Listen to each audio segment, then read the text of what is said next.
4월 18일 월요일 말씀 묵상 진검다리입니다.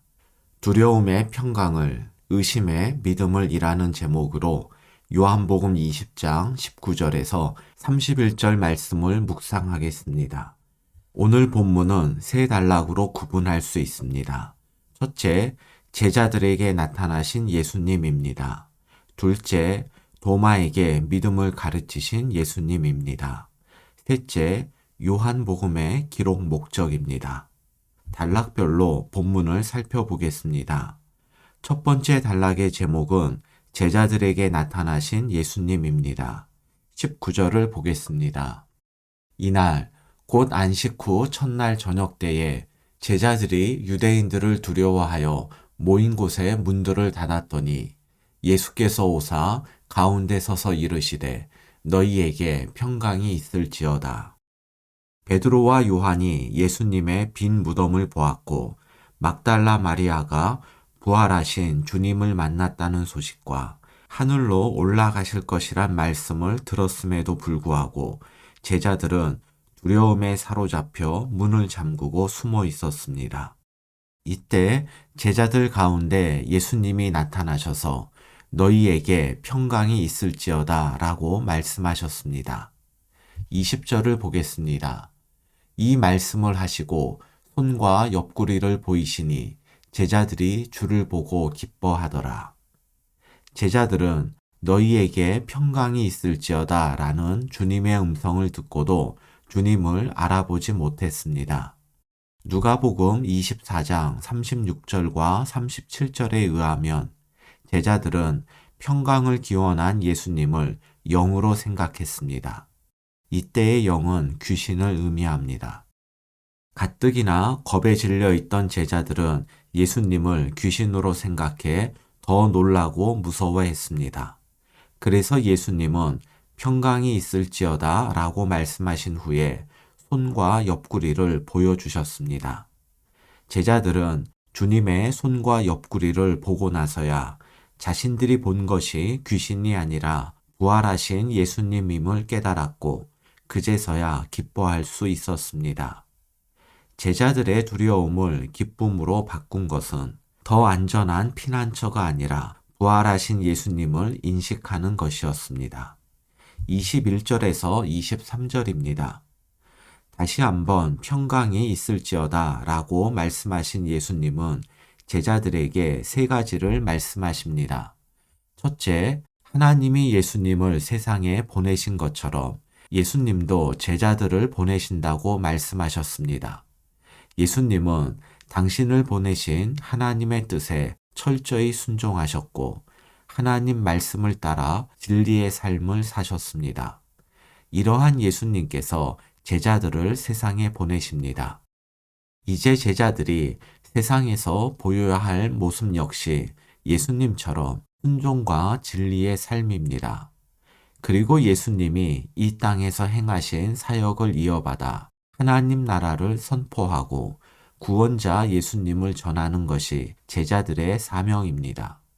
둘째, 제자들에게 성령을 받으라고 말씀하셨습니다.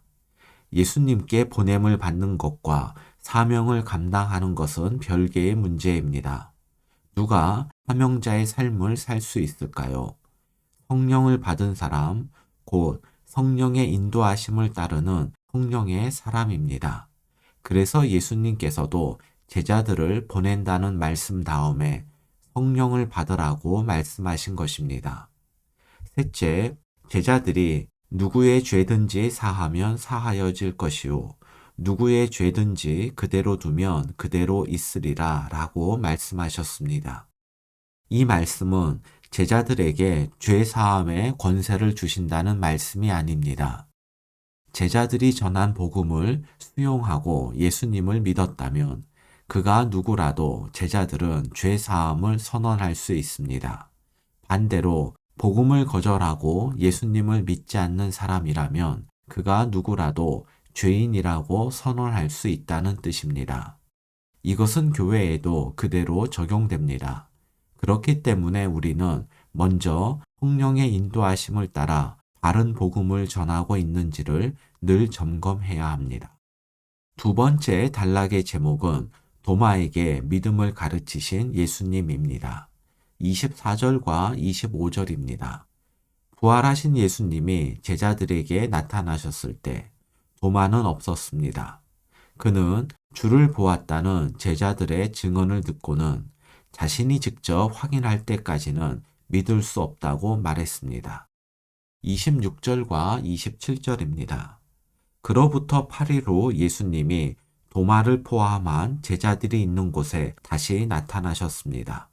그리고 도마에게 내 손가락을 이리 내밀어 내 손을 보고 내 손을 내밀어 내 옆구리에 넣어 보고 믿는 자가 되라고 말씀하셨습니다. 28절과 29절을 보겠습니다.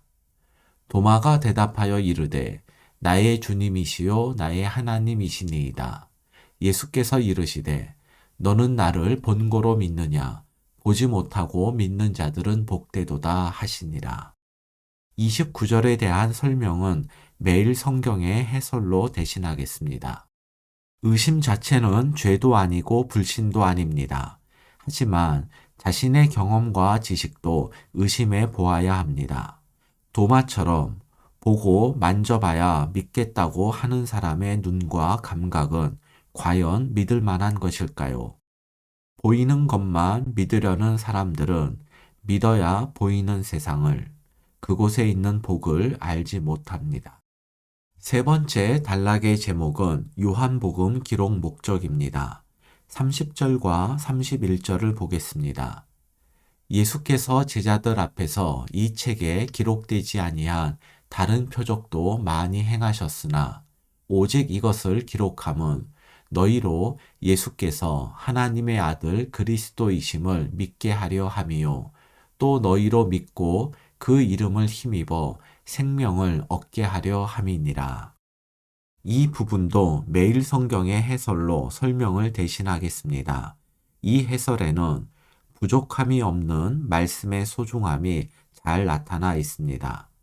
30절과 31절의 매일 성경 해설입니다. 성경의 기록 목적은 예수님을 믿어 생명을 얻게 하는 것입니다. 표적이 더 많았지만 믿는데 충분한 만큼 기록했습니다. 증거가 많다고 더 잘 믿는 것도 아닙니다. 주어진 말씀이면 충분합니다. 말씀만으로 충분히 믿을 수 있고 풍성한 열매를 누릴 수 있습니다. 믿음이 흔들릴 때, 삶이 메마를 때 붙들어야 할 것은 말씀입니다. 묵상을 위한 질문입니다. 세상에서 느끼는 두려움을 물리치고 기쁨과 평강을 누리는 비결은 부활하신 예수님을 인식하고 의지하는 것입니다. 힘들고 두려울 때 예수님보다 더 안전한 피난처라고 여기고 의지하는 것이 있는지 생각해 봅시다. 나의 믿음은 무엇에 기반하고 있습니까? 검증 가능한 경험과 지식입니까? 아니면 하나님의 말씀인 성경입니까?